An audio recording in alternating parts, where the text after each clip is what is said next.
God right now. Good morning. So, Pastor Debbie called me or sent me a message actually and asked me if I would give my testimony about when I went to a healing prayer service at my church. So, this happened in, I want to say, February of 2010. My husband died in January of 2008, and I was pretty much a wreck. And I came into church that morning and I heard we were having a healing prayer service, and I thought, oh my gosh, I'm in big trouble. I don't want to do this, and I need to do this, and I don't want to, and I gotta do it. So I stayed. The speaker that day was Pastor's uncle, and he was an older man, and he just really touched me because he spoke so from his heart. He cried. He walked around that church and he cried, and it so I cried too, and it just really spoke to me how important this was. I When it was time to get up, there was several people that were saying prayers for people around the sanctuary, and I got in line. And when it was my turn, I was honest and I told Pastor that I just really didn't want to be alive anymore.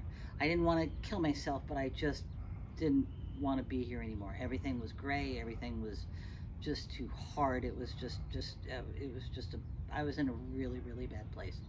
Well, she prayed for me in English. She prayed for me in Spanish. She prayed for my health. I have an autoimmune disorder and have some issues with my muscles. And she prayed that I would be helped with my myasthenia gravis. She prayed that I would just laugh for the joy of the Lord. She prayed that I would see the beauty that God has given us. She prayed that I would see how God has helped and worked, and how God is with me. How I felt at the time was I felt I was in a boat in the middle of the ocean with nothing, with a row, an oar, excuse me, without an engine, anything. I had nothing. I was in the middle of the ocean and I was all alone, and I couldn't see God. I couldn't see anybody. So I stood up there and was prayed upon for a long time, and got up when it was all done. I was doing the ugly cry. I had snot running down my face. My eyes were swollen up. I was hiccuping, and I had to take that walk through my church to get back to my seat, and it was pretty difficult because it's just hard to be that vulnerable. But I got through it.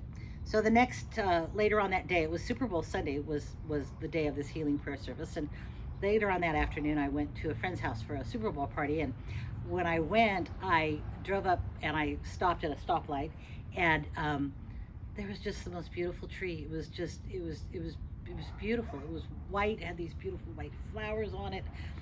It was just the most beautiful thing I'd ever seen. I haven't found that tree since, but I saw it that day and I was so grateful because it really reminded me of God's beauty. So the next day was a Monday, and my situation at this time was on Mondays. I would get up. I was a money counter at my church. So I would get up, I would count money, I would go to a Bible study, I would leave church in the late morning, I would go to the grocery store, do my grocery shopping, come home, and go along with my day. So I did that next day, and when I got home, I realized I'd left whatever I had forgotten at the grocery store, because that's what I do, and I just started laughing. And what it reminded me was to just laugh for the joy of the Lord. That's what exactly came into my head at the time. So I from then on, it just, things got brighter, things got clearer, things got colorful, things got, I don't want to say easier necessarily, but I knew I wasn't alone. I realized through this situation that when I thought I was sitting on this boat in the middle of the ocean, that and that I was alone, I wasn't alone. What I was doing was I was putting blinders on. I was looking at life like this. And once I was able to move my hands and look around, I could see God everywhere. Um, it wasn't easy. I had to be honest, and that's hard to do sometimes. I had to be vulnerable, and that's hard to do all the time. It took guts, it took some courage, and it took a leap of faith to be able to trust God enough to let Him work in me and on me. And that was just hugely important to me. Um, when Pastor asked me if I would do this, I really felt compelled because I feel like God is asking me to say something to somebody. I don't know who and I don't know what, but I know that God has some wording that is going to help somebody, and I'm so grateful that He can use me as a vessel because I really want Him to use me. That's my job here is to be the hands and feet of Christ, is to be His worker and to show God to other people around in the community or even people I don't know. Um, anyway, so to continue on, I in the last 18 or 19 months, I, besides all this garbage with COVID that we've all gone through, my middle sister was diagnosed with metastatic breast cancer. And I spent 15 weeks in 2020 at her house helping watch her slowly die. She died a year ago last week, so the end of August of last year, 2020. And that was horrible. It was, she was my best friend and I miss her every minute of every day. Um, in the middle of all that, though, my oldest brother got mad at me over something that he was irrelevant, to be honest with you, and he decided to throw me away. He doesn't want to see me. He doesn't want to be around me. He doesn't want to ever talk to me again. He has told other people to tell me that if I'm in the same room with him, he will leave. He doesn't want anything ever to do with me. And that was hard, hard, hard to try to process two losses in just a period of a few short months um, was was tremendously difficult. And I and it has been a struggle.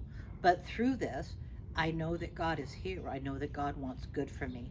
I know God wants me to prosper. He wants me to thrive. He wants me to go on. And so that is exactly what I'm going to do. Um, and I know He's with me. I know He's around me. I know He's protecting me and taking care of me and holding me through this grieving process. Um, and He will continue to. I know that. I pray that um, whoever's listening to this or seeing this or hearing this is blessed by something that God has asked me to say. And I pray that you will be able to see God's healings in your own life, in things that you do. Thank you so much for your time, and God bless you.